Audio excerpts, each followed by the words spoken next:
Working since 16, never asked for a dime. Paid off my own education. I bought my first home alone, and my parents sued me for stealing my sister's future. I grew up as the responsible one. Not gifted, not special, just useful.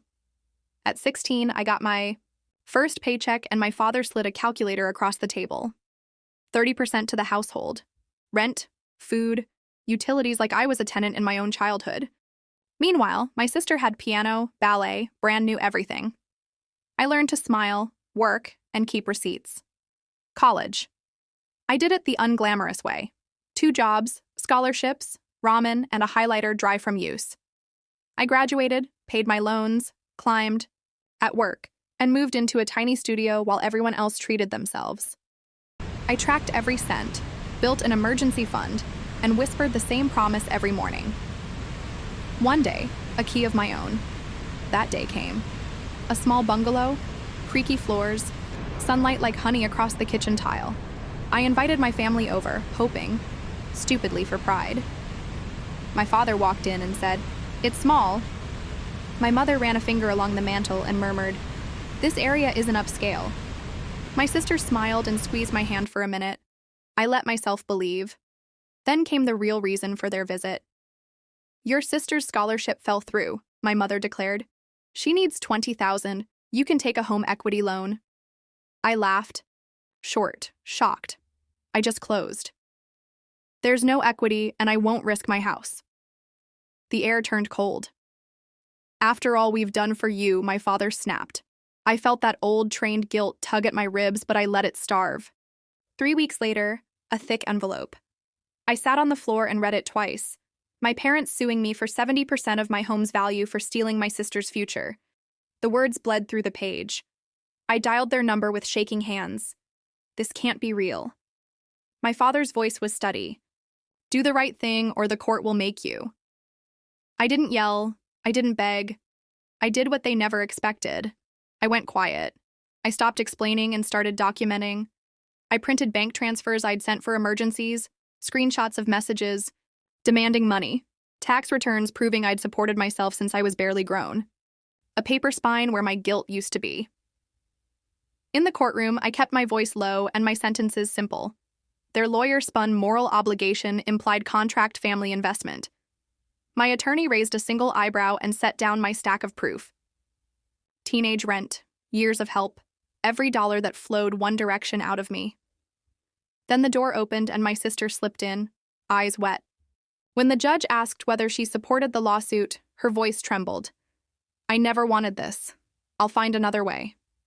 Silence. The kind that feels like a dropped plate. The judge spoke slowly, like pulling a thorn. "Parents cannot force an child to finance a sibling's education. This case is dismissed." My lungs remembered how to breathe. Then came the part I didn't expect. No speeches, no victory dance, just a pen scratching across paper. Plaintiffs will pay the defendants' legal fees. At home that night, I didn't post a triumph, didn't call to gloat. I made tea. I ran my hand along the wall. I painted myself. And I did one small, petty thing I won't apologize for. I framed the court order and hung it by the door, right where my parents once stood telling me my house should pay for someone else's dreams. So every time I leave, I step past the proof that my future is mine. I started working at 16 and never asked my parents for a dime. I paid off my own education and bought my first home alone. Then my parents sued me, claiming I'd stolen my sister's future. I grew up as the responsible one, not gifted, not special, just useful. When I got my first paycheck at 16, my father slid a calculator across the table and said, 30% goes to the household. Rent, food, utilities, like I was renting in my own childhood home. Meanwhile, my sister had piano lessons, ballet classes, and brand new everything. I learned to smile, work hard, and keep receipts. College was unglamorous. 2 jobs, scholarships, ramen, and a nearly dry highlighter. I graduated, paid my loans, climbed the ladder at work, and moved into a tiny studio apartment while others treated themselves. I built an emergency fund and whispered the same promise every morning. One day, a key of my own. That day came, a small bungalow with creaky floors and sunlight streaming like honey across the kitchen tile. I invited my family over, hoping, stupidly, for pride. Dad walked in and said, "It's small." Mom ran a finger along the mantel, murmuring, "This area isn't upscale." My sister squeezed my hand briefly, a small spark of warmth. I let myself believe. Then came the real reason for their visit. "Your sister's scholarship fell through," Mom declared.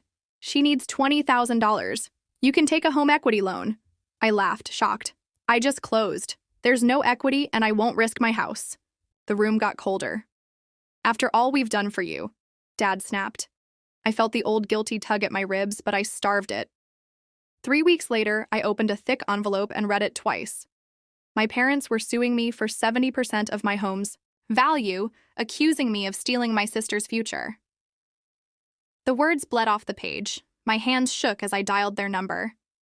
"This can't be real." Dad's voice was steady. "Do the right thing, or the court will make you." I didn't yell or beg. I did what they never expected. I went quiet. I stopped explaining and started documenting. Printed bank transfers for emergencies, screenshots of their messages demanding money, and tax returns proving I'd supported myself since barely appearing, an adult. Where guilt once lived, I built a spine made of paper. In court, I stayed calm, sentences measured. Their lawyer spoke of moral obligation, family contracts, and investment. My attorney raised a single eyebrow and laid down my mountain of evidence: teenage rent, years of support, every dollar that ever flowed one way, out of me. Then the courtroom door opened. My sister slipped in, eyes wet. The judge asked if she stood by the lawsuit. Her voice trembled. "I never wanted this. I'll find another way." Silence descended, a silence like a plate breaking on tile. The judge's voice was slow and firm, like pulling a thorn. "Parents cannot force adult children to finance a sibling's education. This case is dismissed." My lungs remembered how to breathe. Then came the part I never expected. No cheers. No speeches, just a pen scratching across paper. Plaintiffs must pay the defendant's legal fees. That night, I didn't post triumph or call to gloat. I made tea, ran my hand along the wall, and did one small, petty thing I won't apologize for. Framed the court order and hung it by the door, right where my parents once stood telling me my house should pay for someone else's dreams. Now every time I leave, I step past proof that my future is mine. Story. At my wedding, my rich wife's dad said, "He's not a real man, just a broke loser." My wife laughed. "He's lucky I even said yes." Guests clapped. Then my little brother stood up and said he wanted me to read this letter if they ever disrespected him. The room fell silent. Chapter 1. The Perfect Illusion. The ballroom was dressed in elegance. Chandeliers glowing like starlight, crystal glasses, lined on satin-draped tables, a string quartet playing soft classical music in the background. Everything was immaculate, just like her family liked it. My wife Claire stood radiant in her designer gown, the spitting image of high society grace. Her father, Arthur Caldwell, CEO of one of the largest finance firms in the state, had spared no expense. Of course, he made it clear at every opportunity that he was paying for everything. I stood quietly beside Claire, feeling like an outsider at my own wedding. It hadn't always been like this. When I first met Claire, we were just college kids sharing cheap coffee and big dreams. But as the years passed, I watched her become something else. Someone who laughed at poor people, scoffed at struggling artists, and looked at me with a smirk instead of pride. Still, I stayed. I told myself love would win. I was wrong. Then came the speeches. Arthur walked to the microphone with a proud, smug expression. He raised his glass and said, "To my daughter, marrying a man who, well, let's be honest, isn't exactly on our level. But hey, he's lucky she even said yes." There was nervous laughter. Claire didn't stop him. In fact, she added her own insult. "Well, Dad, maybe this wedding is the first time he's seen real class. Let's enjoy it while it lasts." This time, the laughter was louder. My stomach twisted. I looked at my little brother, Jason, standing off to the side. He was only 20, still in college, but wise beyond his years. We'd talked before the wedding. I had a plan, a backup, just in case things went exactly how they were going. Now Jason met my eyes. I gave him the faintest nod. He stepped forward. "Excuse me," Jason said loudly, walking toward the mic. "I wasn't going to speak today, but my brother gave me a letter. He told me to read it only if they ever disrespected him." The laughter died. Chairs shifted. Claire's expression twitched. Arthur looked confused. Jason pulled a folded envelope from his jacket pocket. Let's see what he had to say. He opened the letter. The room fell into absolute silence. Chapter 2. The letter. Jason unfolded the letter, slowly, deliberately, as if he knew every pair of eyes in that gilded ballroom was now locked onto him. The chandelier still sparkled. The violin still hummed. But the energy had shifted. I watched Claire's smirk falter. Jason cleared his throat and began to read. To my lovely bride, her esteemed father, and all the honored guests who just laughed at a man they never truly knew. You're right. I'm not from wealth. I don't come from a trust fund. I've worked for everything I have. Scrubbed toilets in college, pulled double shifts while studying engineering. I built a small tech firm from a secondhand laptop and a $300 loan from a friend. I've never cared much about status or image. What I did care about was love and loyalty and respect. So I stayed silent when Claire began talking down to me. When her father called me a project, when her friends called me her charity case, I thought it was temporary that they'd see who I was. I was wrong. Claire's face had drained of color. Arthur's hand twitched around his champagne glass. Jason kept reading. But I'm not writing this to complain. I'm writing this to thank you. Thank you for the clarity. Because today, while you spent your money on this wedding, I spent my time finalizing a different arrangement. You see, 3 years ago, I quietly bought a majority stake in Caldwell Holdings' largest tech vendor, an AI infrastructure company your firm relies on, a company you underestimated. And yesterday I sold that stake to your biggest competitor, Arthur. By Monday morning, your firm's entire backend will go dark for 48 hours. Your investors will panic, your clients will scream, and you'll realize the broke loser standing here just cost you $120 million in market trust. A gasp rippled through the room. Some guests turned toward Arthur. Claire's hands were shaking now. Jason continued. As for Claire, our prenup, I didn't sign it. You tore it up during our engagement party for a laugh, remember? Because what could he possibly take from me? So, I used your lawyers.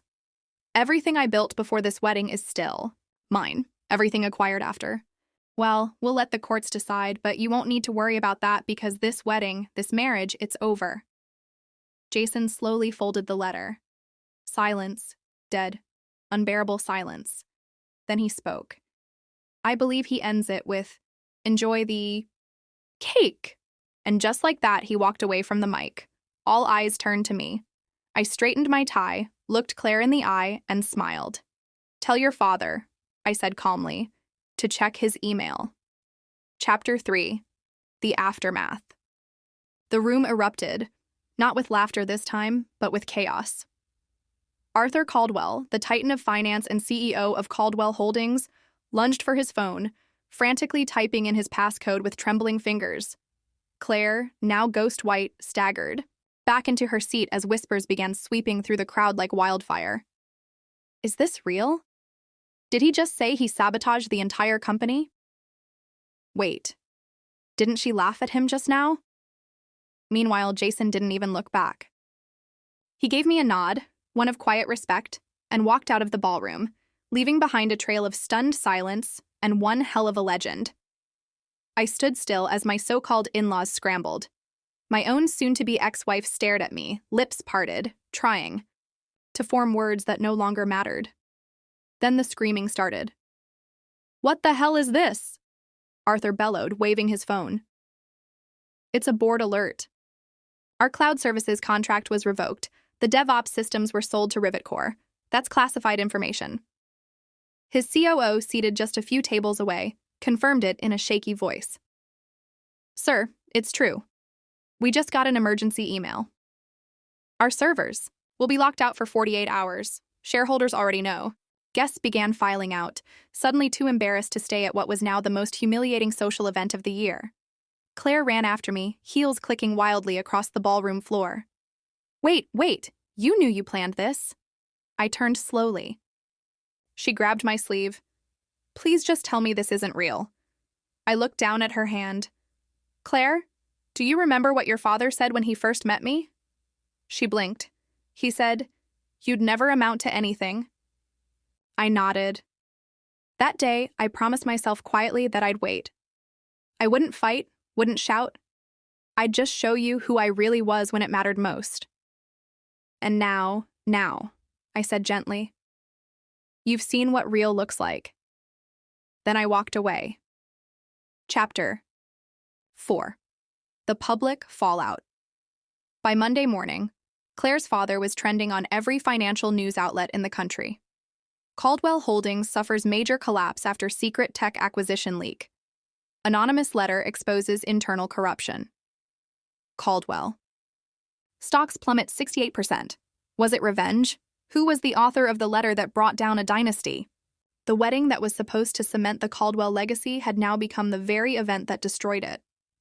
Reporters camped outside Arthur Caldwell's penthouse, hurling questions about insider trading, manipulation, and the abrupt termination of key corporate partnerships. Shareholders filed emergency motions. Lawsuits began flying in. The SEC launched an inquiry, and Claire, she was fired from her position at Caldwell's PR division within 24 hours. Turns out marrying the broke loser had exposed her to scrutiny she couldn't survive, especially when Jason's letter was verified and circulated through industry channels as a whistleblower document. Not only did it contain timestamps and records of Arthur's underhanded dealings, but it also included a voice memo, Claire herself mocking investors saying, "They'll eat whatever garbage we package in a shiny presentation." That audio leaked. Within days, Claire became unemployable. The once cherished darling of elite circles now found herself blacklisted from every reputable PR firm. Her social media was flooded with angry comments, especially from former employees who'd been laid off during one of her father's cost-cutting phases. She tried calling me, texting me, but I was already gone because my letter hadn't just been revenge. It had been my resignation from their world, from their disrespect, from the weight of pretending to be small. I had already packed my things and moved across the country. Jason met me at the airport. "You really never planned to read the letter yourself, huh?" he asked, handing me a coffee. "Nope," I smiled. "That was your moment, little brother. You earned it." He laughed. "What now?" I looked out the terminal window. Now I start my own firm quietly, and this time I won't be building it for someone else's empire. Chapter 5. The Rise of Something Better. 2 months later, I stood inside a modest office in a renovated brick building in Seattle's historic district. No golden plaques, no marble lobby, just clean wood floors, a handful of desks, and a whiteboard, filled with scribbles and dreams. "Welcome to Phoenix Systems," I told the 5 engineers standing before me, men and women who, like me, had been discarded by the corporate world when they were no longer cost-effective. Jason was among them, my second in command. This time, I said, we build for us, transparent, ethical, and future-proof. Phoenix Systems wasn't born to compete with giants. It was designed to disrupt them. We focused on ethical tech, open-source development, and collaboration with nonprofits and universities. Within weeks, small companies and government F-funded labs began knocking. They didn't want polished suits or nameplates. They wanted innovation and integrity. We gave them both. And the best part, our first major investor was an unexpected one, an old friend from my early days at Caldwell, someone who'd watched what happened at the wedding and said simply, "I believe in people who walk away with their head held high." Meanwhile, the Caldwell empire continued to implode. Arthur Caldwell was indicted. The board ousted him in disgrace. Claire filed for bankruptcy when her assets were frozen due to pending lawsuits. My parents, well, I hadn't heard from them, not since the wedding. That silence was its own kind of closure. But I wasn't bitter because for the first time in years, I woke up excited. Not to prove myself, not to survive corporate politics, but simply to create, to mentor, to build something honest. And my daughter, she was thriving.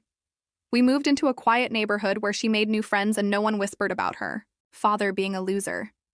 She called me her hero one night as I tucked her in. "Daddy," she whispered. I'm glad we left that place. You're really strong. My throat tightened. Thanks, sweetheart. We sat in the silence for a bit. Then she asked, Will Mom ever say sorry? I didn't lie. Maybe one day. But whether she does or not, it doesn't change who we are. Chapter 6. The Letter That Changed. Everything months had passed. Phoenix Systems was booming quietly but powerfully. We had just secured a government contract for clean energy data modeling, something Caldwell Technologies had failed at for years. The poetic justice wasn't lost on me.